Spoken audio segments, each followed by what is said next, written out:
अस्सलाम वालेकुम नाज़रीन, मैं हूँ आसिफ़ अली ख़ान। अक्सर वालिदैन के ये सवालात आते हैं कि बच्चा 1 से लेकर 4 साल तक के जो बच्चे हैं, जब ये हाथ उठाते हैं, जब ये चीखते हैं, तो वालिदैन परेशान हो जाते हैं और फिर सवालात पूछते हैं कि आख़िर क्यों मेरे बच्चे ने हाथ उठाना सीख लिया, वो मुझे मारता है। और ख़ास तौर पर जब मेहमान आते हैं तो ज़्यादा बदतमीज़ी दिखाता है कि मेहमान आते ही बच्चे अचानक से शैतान हो जाते हैं। ऐसे सिचुएशन में क्या किया जाए? सबसे ज़्यादा तो वो इस बात से परेशान होते हैं और पूछते हैं क्या ये बदतमीज़ी है? तो मैं कहता हूँ कि नहीं, ये बदतमीज़ी नहीं बल्कि ये सीखने का एक अमल है। 1 से 4 साल तक के बच्चे ये सोशल बिहेवियर्स को सीख रहे होते। इनको नहीं पता कि हमें कैसा बिहेव करना है, किस एनवायरनमेंट में कैसा बिहेव करना है। तो चूँकि इनको पता नहीं होता तो ये हाथ-पैर चलाते हैं। बिल्कुल उसी तरीके से जैसे जब बच्चा शुरू में जब पैदा होता है और उसे भूख लगती है तो वो आपको बताता थोड़ी है मम्मा भूख लगी है। उसको नहीं पता कि मुझे कैसे इस सिचुएशन में बिहेव करना है। वो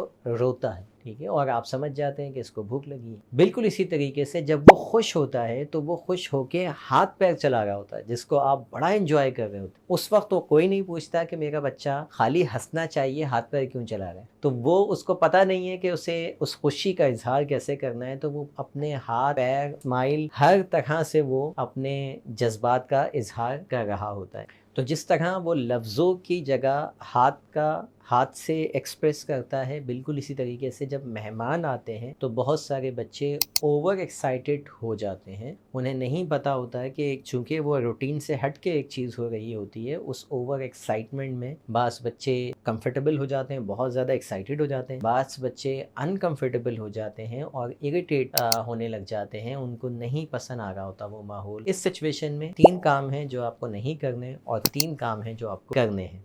पहला काम वो ये कि बच्चे को डांटना या मारना नहीं। इस सिचुएशन में अक्सर वालिदैन खुद इरिटेट हो जाते हैं, फ्रस्ट्रेट हो जाते हैं। ख़ास तौर पे वो वालिदाएँ जो अपनी मेंटल हेल्थ इश्यूज़ की वजह से वो बहुत ज़्यादा जज्बाती हुई भी होती हैं। बहुत सारी वालिदाएँ खुद बेचारी ज़हनी सेहत का शिकार होती हैं और उन्हें पता भी नहीं होता और वो बच्चों को मार रही होती हैं, पीट रही होती हैं, वॉशरूम में ले जाके बंद कर रही होती हैं। उनको पता ही नहीं होता कि वो बच्चे ने इतना बुरा नहीं किया है। बेसिकली आप खुद फ्रस्ट्रेटेड हैं, खुद एंगर और स्ट्रेस और डिप्रेशन से गुजर रही हैं, इसलिए उसकी छोटी सी बात भी आपको बुरी लग रही है। दूसरा, वालिदैन क्या करते हैं, खास तौर पे वालिदाएं, कि बच्चों को फौरी तौर पे क्रिटिसाइज करने लग जाती हैं। तुम तो हो ही ऐसे, तुम्हारे अब्बा ने भी मुझे तंग किया हुआ है और तुम्हारे साथ ये मसले हैं, तुम तो हमेशा यही करते रहते हो, मेरी जिंदगी अजाब हुई हुई है। इस तरह के जुमले आप बच्चों के सामने बार बार दोहराते हैं। वो 1 साल का, 2 साल का, 3 साल का या 4 साल का बच्चा मुस्तकिल इस तरह के जुमले सुन रहा होता है और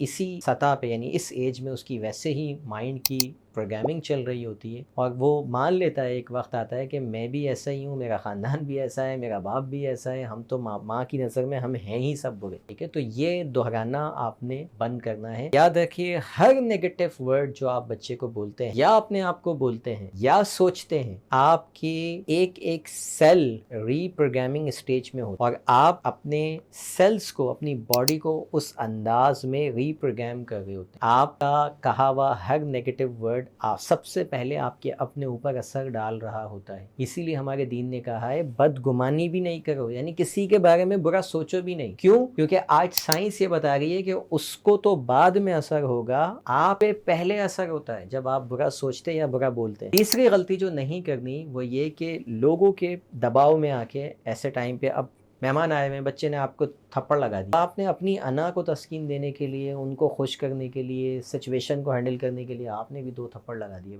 या उठा के बाथरूम में बंद कर, ठीक है, ताकि मेहमानों पर प्रेशर जाए कि मैं बड़ी सख्त माँ हूँ।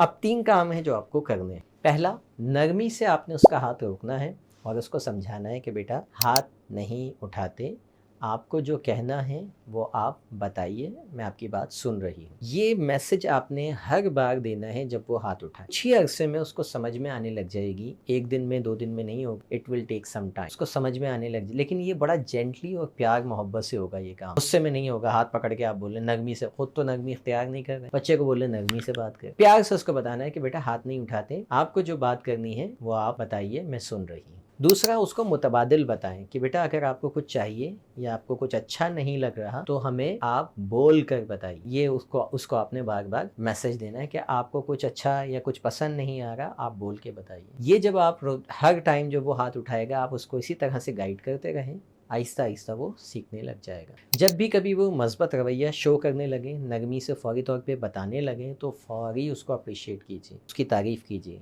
जब जब वो ट्रैक पे आने लगे उसकी तारीफ़ कीजिए, उसके हर अच्छे अमल की तारीफ़ कीजिए ताकि वो अमल बार बार दोहराए। उम्मीद है जब आप इन बातों पर अमल करेंगे तो आपके बच्चों में बहुत मुस्बत चेंज आएगा। इसी तरह की मज़ीद वीडियोस हासिल करने के लिए अगर आपने अभी तक हमारा चैनल सब्सक्राइब नहीं किया है तो काइंडली उसे सब्सक्राइब कर लें ताकि आप तक नई वीडियोस बर वक्त पहुँचती रहें। इस वीडियो को मज़ीद वालिदैन से लाजमी शेयर कीजिए ताकि उनका भी भला हो और हमारा पैगाम भी ज़्यादा से ज़्यादा लोगों तक पहुँच सके। आपसे मिलते हैं इंशाल्लाह अगली किसी वीडियो में। Thank you for watching. अल्लाह हाफिज़।